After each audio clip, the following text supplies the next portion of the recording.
Welcome back. We are in the middle of a 5-part series on the losing strategies that can show up in communication in relationships.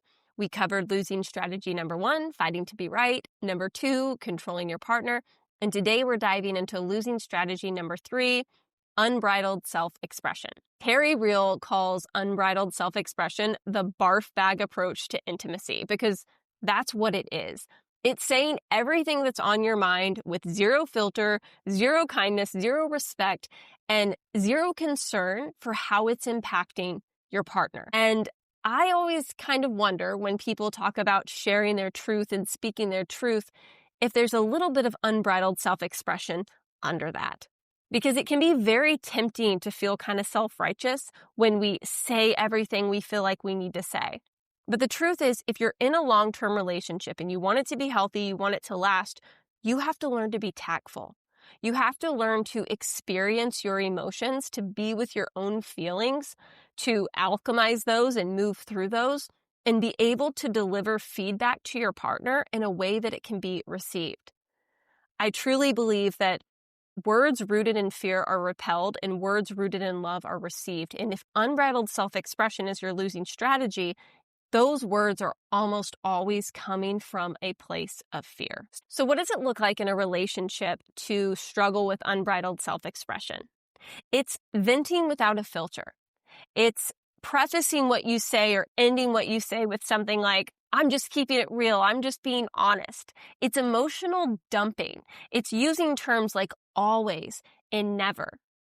And a lot of times I see this show up in a partner who has suppressed things for a long period of time or grew up in a very volatile home where they felt like they had to scream and yell in order to be heard.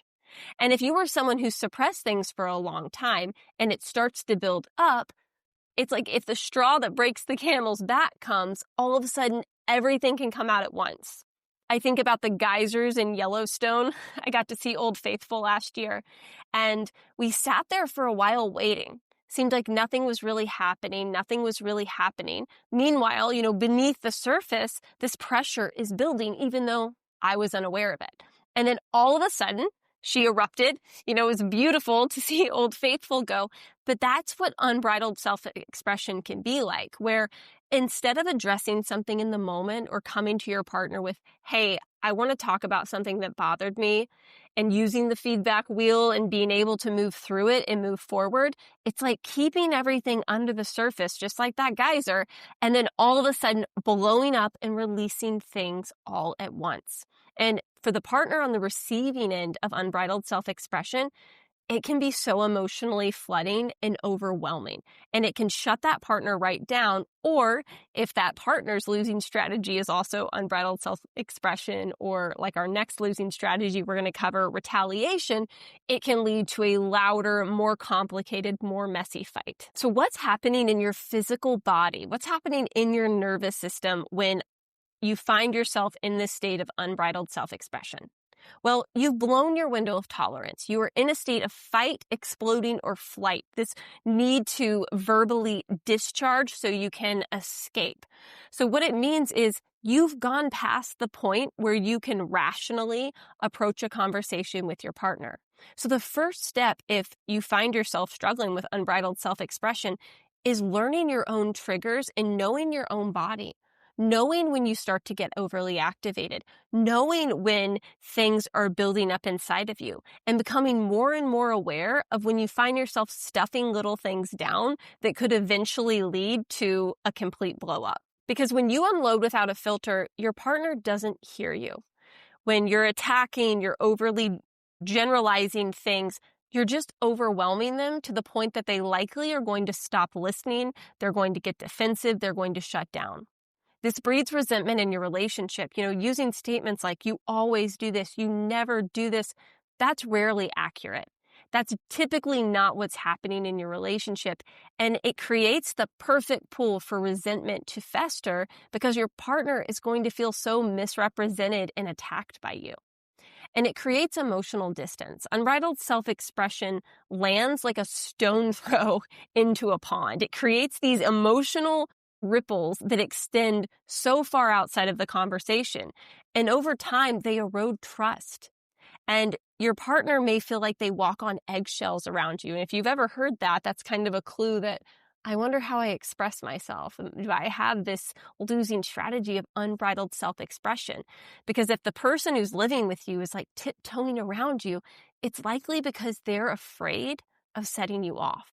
What you're doing is you're prioritizing this discharge, this release over connection, because you feel better in the moment when you get it off your chest. But you don't create understanding, you don't create change, you just unload. And all of that emotion, all of that pain that you just unloaded is just going on to your partner. And so your partner learns that you're not safe. If every time they do something wrong, you unleash, they'll stop bringing things to you. And what can make this so complicated, this losing strategy, is, again, a lot of times you can think you're being honest, that you're being authentic. It can feel like you're finally being heard. You're getting things off your chest.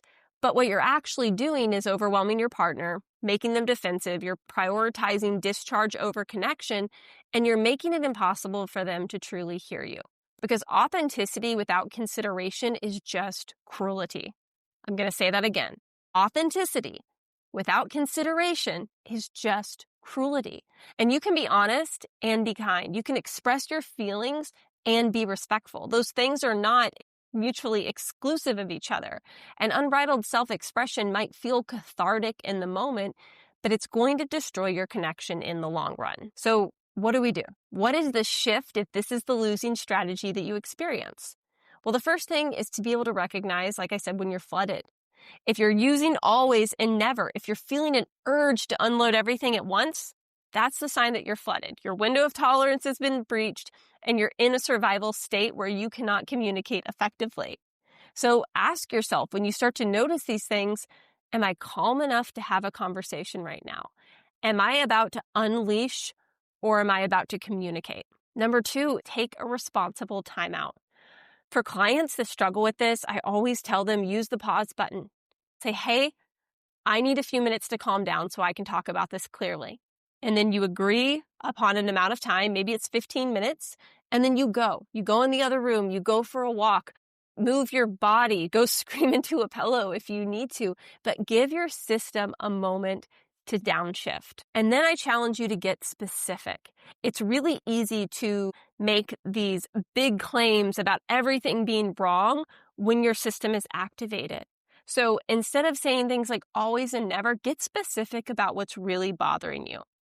And an exercise I like for this is to write down what you think is bothering you, the whole big mess, and then ask yourself why. And then answer that why. And then ask yourself why again. And go like 7 to 10 whys deep with this until you get to a specific behavior, a specific feeling, and you're able to come back to your partner without using character attacks and without generalizations. You're addressing one problem, or at least a smaller problem than what you would have unleashed if you'd allow yourself to go into that losing strategy. And once you get to a place where you are more emotionally grounded, you feel safe in your body, you have clearly identified what your grievance is, you can use the feedback wheel by Terry Real. So it starts with what I saw and heard was, and you give only the facts. The story I made up in my head about it, this is where you get to share the mess. How I feel about it is, share how you're feeling, share the emotion you're experiencing.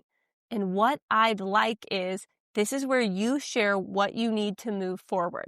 So this keeps it focused and it keeps it respectful. And if you do nothing else, there's one question I want you to ask yourself when you feel this need to verbally explode and have this unbridled self-expression towards your partner. Am I saying this to be heard, or am I saying this to release? What are you hoping to get from this? Do you truly want your partner to understand you and see your side, or do you want the opportunity to get this discharged from your system? Because if you want your partner to understand you, remember, you catch more flies with honey than vinegar. And how you say things, the conduct of your content truly matters. On the next episode, we are going to dive into the 4th losing strategy, which is retaliation. When you hurt me, I hurt you back, and why that can destroy your relationship. Thank you for listening to Relationship Growth. If you enjoyed this episode and you're a fan of the show, please subscribe and leave us a review. If you'd like to connect, you can join me over on Substack or follow me on Instagram at Lilly Rachels. Let's build love that grows.